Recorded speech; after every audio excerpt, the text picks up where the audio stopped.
ನಮಸ್ಕಾರ ಸ್ನೇಹಿತರೆ. ಇಂದಿನ ಭಾಗದಲ್ಲಿ ನಾವು ಆದಾಮು ಮತ್ತು ಅವರ ಕಥೆಯನ್ನು ತಿಳಿದುಕೊಂಡಿದ್ದೆವು. ಇಂದು ಅವರ ಮಕ್ಕಳಾದ ಕಾಯಿನ ಮತ್ತು ಹೇಬೆಲ್ ಅವರ ಕಥೆಯನ್ನು ನೋಡೋಣ.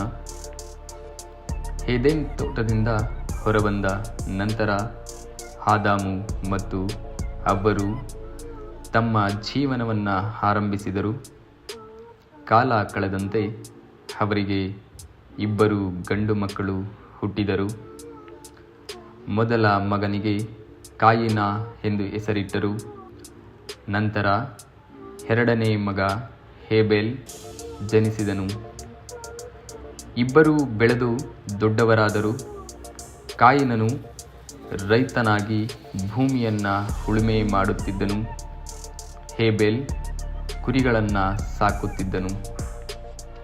ಒಂದು ದಿನ ಇಬ್ಬರೂ ದೇವರಿಗೆ ಕಾಣಿಕೆಯನ್ನು ಅರ್ಪಿಸಲು ನಿರ್ಧರಿಸಿದರು.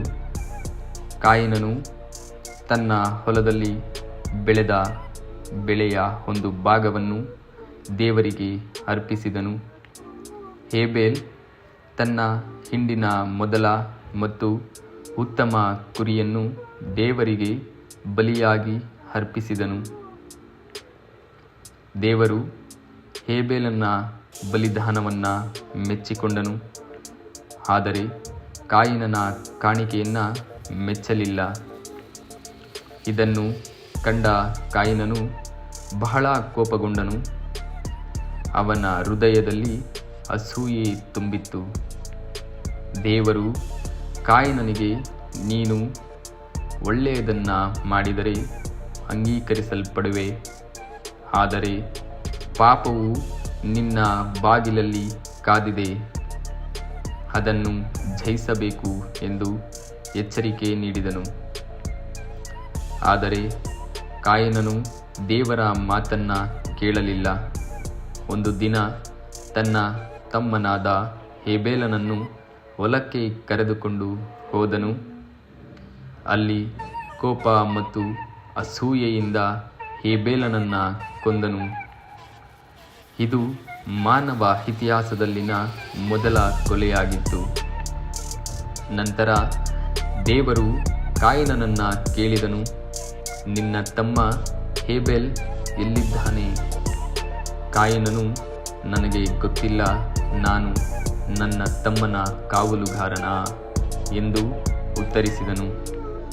ಆಗ ದೇವರು, ನಿನ್ನ ತಮ್ಮನ ರಕ್ತವು ಭೂಮಿಯಿಂದ ನನ್ನನ್ನು ಕೂಗಿ ಕರೆಯುತ್ತಿದೆ ಎಂದು ಹೇಳಿದನು.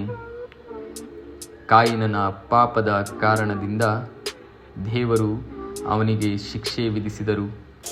ಇನ್ನು ಮುಂದೆ ಅವನು ಉಳುಮೆ ಮಾಡಿದರೂ ಭೂಮಿ ಅವನಿಗೆ ಫಲ ಕೊಡುವುದಿಲ್ಲ ಎಂದು ತಿಳಿಸಿದನು.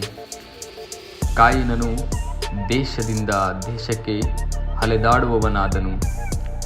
ಕಾಯಿನನು ತನ್ನ ಶಿಕ್ಷೆಯ ಬಗ್ಗೆ ಭಯಪಟ್ಟನು. ಆಗ ದೇವರು ಅವನನ್ನು ಸಂಪೂರ್ಣವಾಗಿ ತ್ಯಜಿಸಲಿಲ್ಲ. ಯಾರೂ ಅವನನ್ನು ಕೊಲ್ಲದಂತೆ ಅವನಿಗೆ ಒಂದು ಗುರುತನ್ನು ಕೊಟ್ಟನು.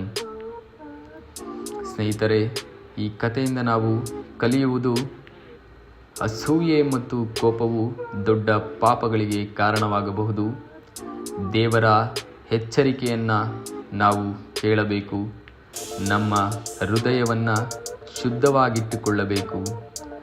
ದೇವರು ನಮ್ಮ ಕೃತ್ಯಗಳನ್ನು ನೋಡುತ್ತಾನೆ.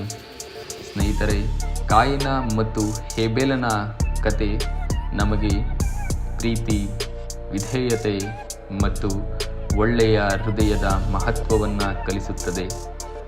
ಮುಂದಿನ ಭಾಗದಲ್ಲಿ ನೋಹ ಮತ್ತು ಜಲಪ್ರಳಯದ ಕಥೆಯನ್ನು ತಿಳಿದುಕೊಳ್ಳೋಣ. ದೇವರು ನಿಮ್ಮೆಲ್ಲರನ್ನ ಆಶೀರ್ವದಿಸಲಿ. ಆಮೇನ್.